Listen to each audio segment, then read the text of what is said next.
অনেক দিন পর চলে এলাম কোচবিহারে। আর কোচবিহারে এসেই প্রথমে আমি চলে গেলাম স্টাইলোতে। কারণ রাত্রিবেলা যাচ্ছি মেলাতে আর কালকে রয়েছে আমার শ্যুট।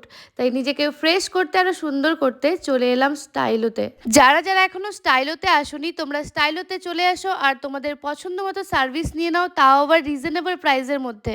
আজকে আমি করিয়ে নিলাম হেয়ার স্পা। তো তোমরা দেখতে পাচ্ছ আমার হেয়ারটা কতটা শাইনি এবং সফট দেখাচ্ছে। এরপর আমি রুমে গিয়ে রেস্ট করে খাওয়া দাওয়া করে তারপর চলে গেলাম আমাদের ধামাল আড্ডাতে, যেটা রাসমেলাতে ওপেন হয়েছে।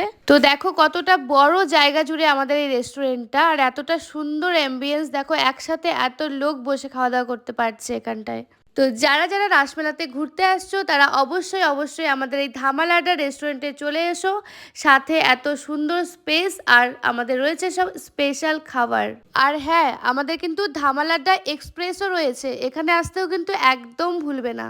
আর এখানে আমাদের সব সুন্দরীরা রয়েছে কিন্তু। আর এছাড়াও তোমাদেরকে আরেকটা জায়গা দেখাচ্ছি, একটু দাঁড়াও। আর এটা হলো আমাদের ভুতিয়া গুহা। তোমরা কিন্তু এখানেও ভিজিট করতে পারো। ফার্স্ট টাইম আমি যখন এখানে ঢুকেছিলাম তখন একটু একটু ভয় পাচ্ছিলাম, কিন্তু আমি সেকেন্ড টাইম আবার ঢুকি তখন ভূতদেরকেই আমি ভয় দেখাচ্ছিলাম, ওরা আমাকে দেখেই ভয় পেয়ে যাচ্ছে। লাইফে ফার্স্ট আমি এবার রাসমেলাতে এসেছি। তো তোমরাও যারা যারা এখন অবধি রাসমেলাতে ভিজিট করোনি তোমরা অবশ্যই অবশ্যই রাসমেলাতে চলে এসো। আর আমি যেই জায়গাগুলো দেখালাম এগুলোতে আসতে কিন্তু একদম ভুলবে না। এছাড়াও এখানে আরও অনেক কিছু রয়েছে যেগুলো আকর্ষণীয়, বাট আমার ফোনে চার্জ ছিল না বলে আমি আর সেরকম ভিডিও করতে পারিনি। তবে অনেক ঘুরেছি, অনেক অনেক মজা করেছিলাম। এরপর আমরা চলে গেলাম নাগরদোলনার পাশে। আর ওঠার জন্য অনেক সাহস করছিলাম, বাট কিছুক্ষণ দাঁড়িয়ে থেকে আর সাহস করতে পারিনি, তাই জন্য আর ওঠাও হয়নি।